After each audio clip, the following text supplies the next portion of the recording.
Laurel, Laurel, Laurel, Laurel.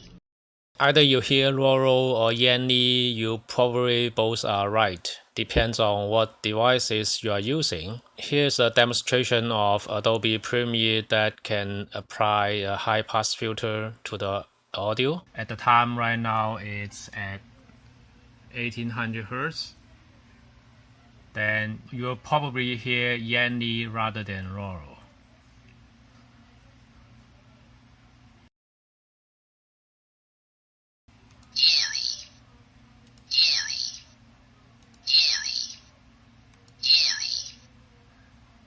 If I lower down the high-pass filter to 500,